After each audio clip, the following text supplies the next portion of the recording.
할렐루야. 오늘 말씀을 통해 불가능을 가능케 하는 믿음, 그 믿음을 회복하고 또 이미 있음에 감사하고 그 믿음을 누리는 우리 모두가 되기를 주님 이름으로 축복합니다. 여러분에게 임하기를 축복합니다. 오늘 본문의 말씀 전체의 내용은 대략 이렇습니다. 예수님을 찾아온 한 사람이 있었습니다. 예수님을 찾아온 한 사람, 그 한 사람은 아버지였습니다. 한 아들을 둔 아버지. 간질이라고 하는 심각한 병으로 말미암아 자신에게 주어진 온전한 삶을 제대로 살지 못하는 그 아들. 그 아들의 질병을 어떻게든 고치고자 아버지가 예수님을 찾아왔습니다. 아들의 증상은 대략 이렇습니다. 자주 불에도 들어가고 물에도 들어간다는 것입니다. 시도 때도 없이 불에도 물에도 위험에 노출되는 그러한 일상을 늘 노심초사하게 지켜보아야 되는 그러한 가족의 아픔이 있습니다. 물에도 들어가고 불에도 넘어진다면 다른 곳에서는 넘어지지 않겠는가. 늘 고생하고 걱정하고 근심스러운 그러한 상태로 그 아들이 삶이 진행되고 있습니다. 이런 아들을 지켜보는 아버지의 심정이 어떻겠는가. 제가 아침마다 경기 고등학교 기계공고 앞을 지나가다 보면 한 아버지가 휠체어를 밀고 아들을 등교시키는 모습을 1년째 지금 지켜보고 있습니다. 그 시간 되면 어김없이 아버지와 아들이 함께 학교에 가요. 그 아들도 물론 안타깝지만 그 아들을 지켜보는 아버지, 또래 학생들은 다 걸어서 달려서 급하면 뛰어서 학교에 가는데 그러지 못한 자식을 바라보면서 부모의 심정이 얼마나 안타까울까. 이건 자식을 위해서 희생하냐 희생하지 않느냐 이 문제가 아니라 자식에 대한 연민과 부모의 간절한 사랑, 그 사랑을 통해서 이 지금 본문에 나와 있는 이 간질을 앓고 있는 이 아들의 아버지 역시 주님 앞에 찾아왔습니다. 어떻게든 이 아들이 예수님을 만나서 정상적인 삶을 회복했으면 좋겠다. 어떻게든 이 아들이 지금까지는 고생하였지만 나중에는 육체적인 고생을 끊고 자신이 원하는 생애, 자신이 꿈꾸는 그러한 인생을 마음껏 살았으면 좋겠다. 지금은 간질이라고 하는 병에 얽매여 있지만 그러나 앞으로는 그의 영혼과 육체가 자유롭게 살았으면 좋겠다. 이러한 마음으로 예수님을 찾아왔을 것입니다. 그런데 공교롭게도 예수님을 찾아왔지만 예수님이 그 장소에 계시지 아니하고 제자들만 있습니다. 그래서 제자들에게 자기 아들의 사정을 얘기하고 또 질병을 얘기하고 고쳐달라고 간청합니다. 제자들이 힘을 씁니다. 애씁니다. 노력합니다. 그러나 고치지 못합니다. 문제가 주어졌는데 문제 해결을 못하는 제자들을, 그 제자들을 향해서 잠시 후에 오신 예수님께서 질책을 하십니다. 17절 말씀입니다. 우리 다 같이 읽어볼까요? 시작. 예수께서 대답하여 이르시되 믿음이 없고 패역한 세대여, 내가 얼마나 너희와 함께 있으며 얼마나 너희에게 참으리요. 그를 이리로 데려오라 하시니라.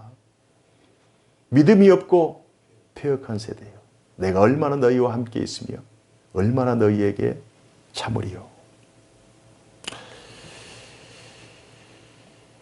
결국 예수님께서 그 아이를 위해 기도하시고 그 질병을 치료해 주십니다. 그를 이리로 데려오라. 예수께서 꾸짖으시니 귀신이 나가고 아이가 그때로부터 나으니라. 이런 놀라운 역사가 오늘 본문의 역사입니다. 제자들이 이 모든 일이 다 진행된 후에 예수님에게 조용히 찾아와서 묻습니다. 예수님, 왜 이런 놀라운 기적과 이적이 우리들에게는 일어나지 않을까요? 예수님, 왜 이런 일을 우리는 할 수 없을까요? 이때 제자들이 조용히 예수께 나와 이르되 우리는 어찌하여 쫓아내지 못하였나이까? 그러자 예수님께서 20절 말씀에 이르시되 너희 믿음이 작은 까닭이니라. 진실로 너희에게 이르노니 만일 너희에게 믿음이 겨자씨 하나만큼만 있어도 이 산을 명하여 여기서 저기로 옮겨지라 하면 옮겨질 것이요 또 너희가 못할 것이 없으리라. 이 말씀을 하십니다. 너희 믿음이 작은 까닭이니라. 우리도 본문에 제자들이 예수님께 질문했듯이 이 본문을 읽으면서 한 3가지 정도 질문을 해볼 수가 있습니다. 첫 번째 질문은 오늘 이 본문이 이 가정만의 문제인가? 오늘 이 일이 이 아버지만의 문제인가? 이 부분에 대해서 우리는 반드시 이 질문을 통과해야 됩니다. 이런 아들과 같은 질병을 앓고 있는, 육체적인 질병일 수도 있지만 영적인 질병을 앓고 있는 이 시대 사람들이 참 많습니다. 이런 아들과 같은 상태, 그런 상태에 놓여 있는 수많은 사람들을 바라보시는 아버지, 하나님 아버지의 마음은 어떠했을까? 구원받기 이전에 우리들의 상태는 어떠했을까요? 구원받기 이전에 우리들의 모습은 어떠했을까요? 요한 1서 2장 16절 말씀에 사도 요한은 이 부분에 대해서 이렇게 말씀합니다. 이는 세상에 있는 모든 것이 육신의 정욕과 안목의 정욕과 이성의 자랑이니 다 아버지께로서 온 것이 아니요 세상으로부터 온 것이라. 우리 안에 늘 교만함이 있어서 늘 자신을 지나치게 자긍하고 이생의 자랑과 안목의 자랑과 육신의 자랑을 통해서 늘 하나님 없이도 살아갈 수 있다고 하는 교만이 가득 차 있었어. 이것이 우리들의 모습이었어. 바울 사도는 로마서 1장 28절 이하에 이런 하나님 없는 사람들의 그 부패한 심성, 영적인 상태를 정확하게 말씀합니다. 제가 긴데 좀 자세하게 여러분들에게 말씀을 읽어드립니다. 로마서 1장 28절 이하입니다. 또한 그들이 마음에 하나님 두기를 싫어하며 하나님께서 그들을 그 상실한 마음대로 내버려 두사 합당하지 못한 일을 하게 하셨으니 곧 모든 불의, 추악, 탐욕, 악의가 가득한 자요 시기, 살인, 분쟁, 사기, 악독이 가득한 자요 수군수군하는 자요 비방하는 자요 하나님께서 미워하시는 자요 능욕하는 자요 교만한 자요 자랑하는 자요 악을 도모하는 자요 부모를 거역하는 자요 우매한 자요 배약하는 자요 무정한 자요 무자비한 자라. 지금 이 본문에 나와 있는 이 아버지의 아들, 이 문제를 앓고 있는 이 아들은 간질이라고 하는 육체적인 질병을 가지고 예수님께 찾아왔습니다. 그래서 예수님께서 그 질병을 고쳐주셨어요. 그러나 이 땅에 살고 있는 수많은 사람들은 육체의 질병뿐만 아니라 영적인 질병, 마음의 질병, 정신적인 질병까지 다 앓고 있는 거예요. 왜? 그 마음에 하나님 두기를 싫어하며 하나님께서 그 상실한 마음 그대로 놓아둬 버리는 거예요. 그래서 그들의 마음속에 늘 악독이 가득하고 저주가 가득하고 죄악이 가득한 그러한 삶을 살아가고 있습니다. 이것이 구원받기 이전에 우리들의 모습이었고 지금 현재 구원받지 못하는 사람들의 모습이고 우리가 지금 만나야 할 수많은 사람들의 모습이다. 이것이 결국 이 고민은, 이 질문은 한 아버지의 질문이 아니라 우리 모든 아버지들의 질문, 모든 가정의 질문, 모든 인류의 질문입니다. 오늘 이 문제가 이 가정만의 문제인가? 두 번째 질문은 이렇게 해볼 수 있습니다. 예수님은 이 문제를 어떤 관점으로 해결하셨는가? 예수님은 과연 이 질문에 대한 답을 어떻게 해결하셨을까? 오늘 본문에서 말씀하셨듯이 예수님께서는 이 문제에 대한 답으로 믿음의 관점으로 해결하셨습니다. 믿음, 너희들이 믿음이 작은 까닭이라. 믿음이 없기 때문이다. 마태복음 17장 20절에 이르시되 너희 믿음이 작은 까닭이니라. 겨자씨 한 알의 믿음만 가지고 있어도 너희들이 이 산을 들어 저 산으로 옮길 수 있을 것이고 너희가 못할 일이 없다. 믿음이 없는 까닭이다. 제자들이 해결하지 못한 문제의 원인을 다른 곳에서 찾기보다 믿음에서 찾았습니다. 믿음이 겨자씨 한 알만큼만 있어도 믿음으로 사람을 살리고 사람을 변화시키고 환경이 변하고 빈곤이 변하고 문화가 변하고 능치 못할 것이 없는 그 놀라운 능력이 믿음 안에 있습니다. 결국 이 세상의 싸움은 믿음의 싸움이에요. 믿음의 싸움. 우리가 믿음의 눈으로 세상을 어떻게 바라보느냐? 어떤 믿음을 가지고 하나님을 바라보고 어떤 믿음을 가지고 하나님의 생명의 말씀, 살아있는 하나님의 능력의 말씀을 바라보느냐? 믿음의 차이예요. 불가능을 가능케 바꾸는 것은 결국 믿음입니다. 물론 세상을 살다 보면 믿음이 있어도 우리가 원하는 기대대로 되지 않는 경우가 많습니다. 왜요? 하나님께서 가장 합당하게, 가장 선하게, 가장 아름다운 방식으로 우리들의 삶을 인도하시기 때문에 우리는 늘 믿음으로 구한다 하지만 우리의 욕심으로 구할 때가 많아요. 그래서 믿음의 결과와 우리가 기대하는 기대의 결과가 다를 수 있어요. 그 차이는 있을 수 있어요. 그러나 합력하여 선을 이루시는 하나님께서는 결코 그 최종 결과는 우리에게 감사가 나오게 하시지 우리에게 불평이 나오게 하지는 않습니다. 결국 믿음으로 어떻게 세상을 바라보며 믿음으로 어떻게 문제를 해결하느냐, 이것이 믿는 자에게 가장 중요한 문제입니다. 불가능한 환경 상황을 믿음의 눈으로 바라보면 자신의 기대를 벗어난 어떤 결과들, 그 결과들이 우리에게 직면할지라도 그 결과들로 인해서 나 자신을 새롭게 하고 강하게 하고 변화시키는 그 놀라운 역사를 맛보게 되는 것입니다. 그 믿음이 어떤 사람에게는 평안으로 다가올 수 있어요. 육체의 질병을 치료해달라고 기도했는데 오히려 육체의 질병은 그대로 있지만 그러나 마음의 평안이 와. 걱정이 와요. 걱정이 없어요. 또 어떤 사람에게는 물질적인 문제를 위해서 해결을 위해서 기도했는데 그 물질의 문제가 해결되지 않았음에도 불구하고 마음의 감사와 기쁨이 충만해요. 어떤 사람에게는 자식을 위해서 자녀를 위해서 늘 기도했지만 그 문제가 해결되지 않았음에도 불구하고 자녀를 향한 소망이 끊어지지 않아요. 그런 놀라운 역사가 믿음의 역사입니다. 시간의 주인은 하나님이세요.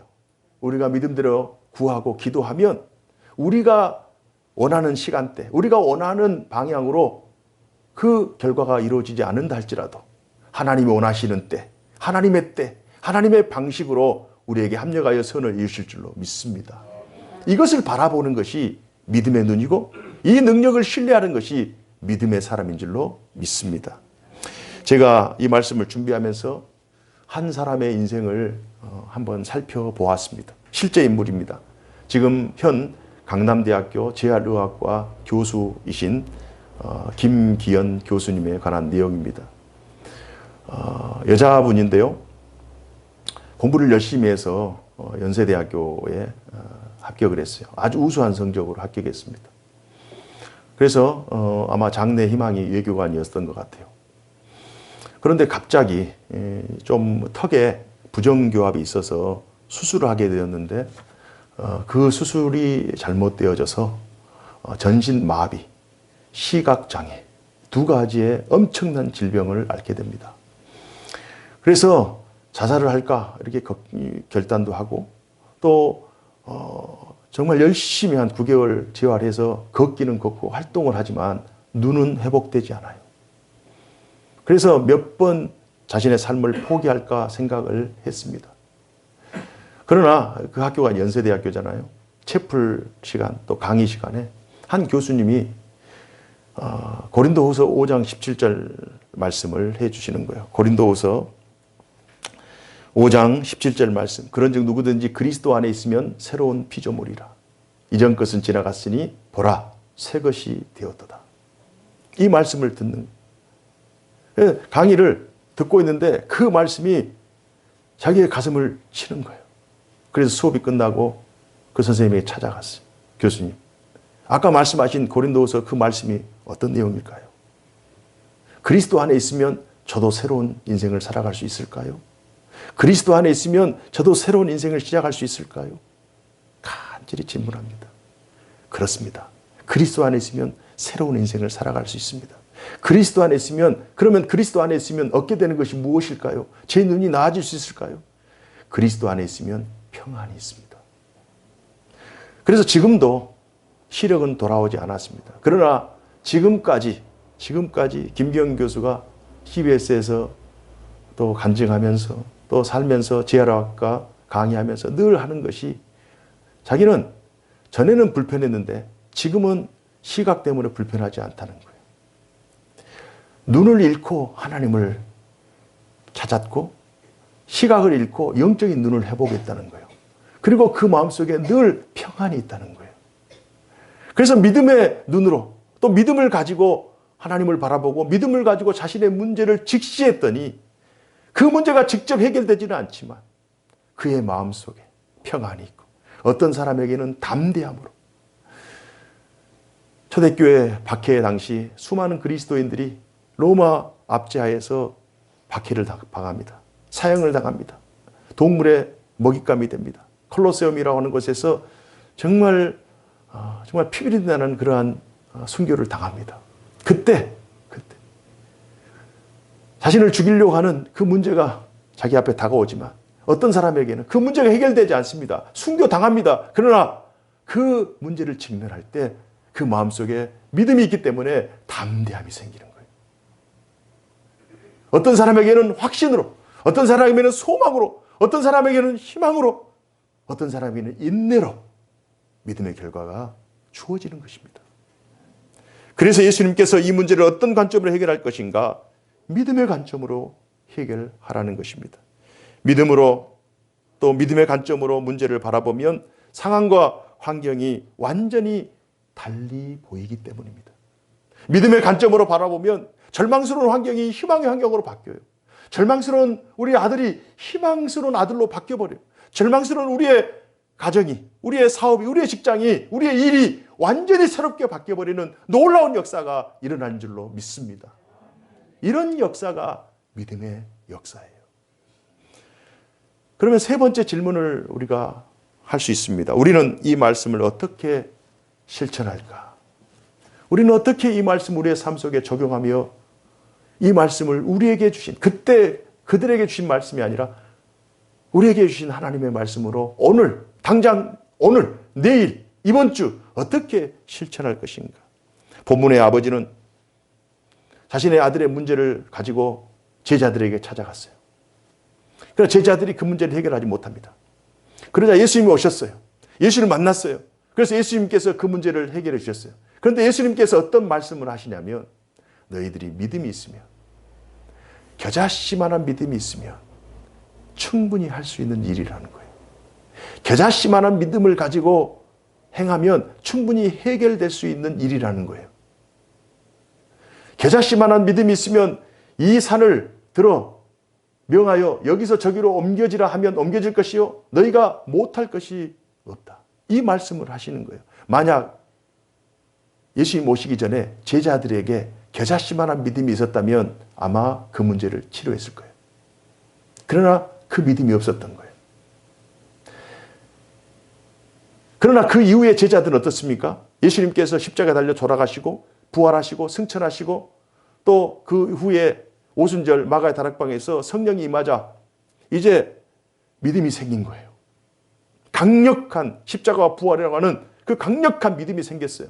그러고 나서 사도행전 3장부터 시작해서 안진병이를 일으키고 눈먼 자를 일으키고 죽은 자를 살리고 그런 놀라운 능력, 예수님께서 행하셨던 그 능력을 믿음을 가지고 행했던 것을 우리가 사도행전에서 확인할 수 있습니다. 믿음이 없었기 때문에 예수님을 기다렸어요. 그리고 조용히 물었어요. 왜 우리는 이러한 일이 일어나지 않은 것입니까? 왜 우리는 못하나이까? 믿음이 없기 때문입니다. 그러나 믿음이 생긴 이후로는 예수님께서 행하셨던 그 일을 제자들이 하고 있는 거예요. 믿음이 있는 사람들이 예수님께서 행하셨던 그 일을 2000년 교회 역사 가운데 지금도 진행하고 있습니다. 자, 그렇다면 만약 아버지에게 이 겨자씨만한 믿음이 있었다면 어떻게 됐을까요? 만약 아버지에게 겨자씨만한 믿음이 있었다면 아버지가 기도해서 아들을 일으켰을 것입니다. 육체의 질병을 치료했든지 그 마음속에 근심 대신 평안을 주었든지. 그래서 오늘 궁극적인 우리의 이 말씀을 우리의 삶 속에 적용할 때 우리는 이런 각오를 해야 돼요. 너가 믿음을 가진 자가 되라. 너 자신이 믿음을 가진 자가 되라.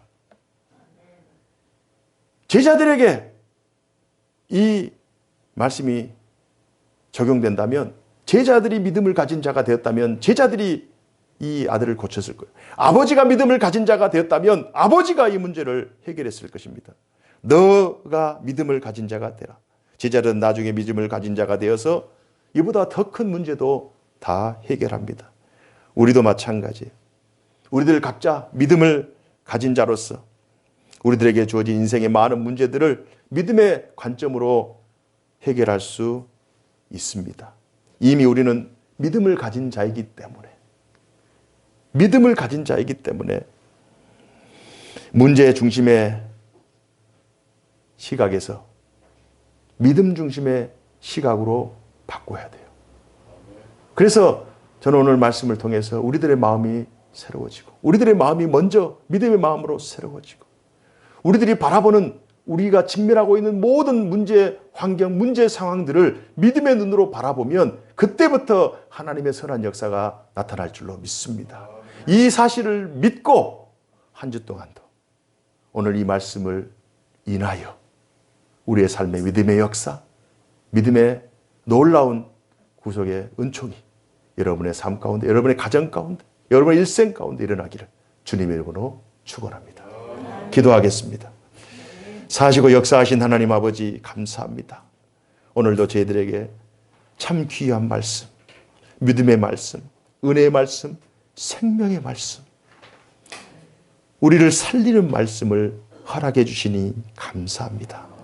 불가능을 가능케 하는, 또 불가능을 가능으로 바꾸는 이 믿음의 말씀을 받아 싸우니 우리가 이 세상 사는 날 동안 믿음의 삶을 살게 하시고 믿음의 역사를 경험하는, 믿음의 역사를 누리는 복된 인생 살게 하여 주옵소서.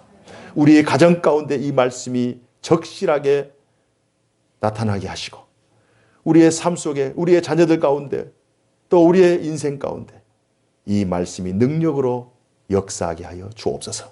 성령님께서 도와주옵소서. 주 예수님 이름으로 기도하옵나이다. 아멘.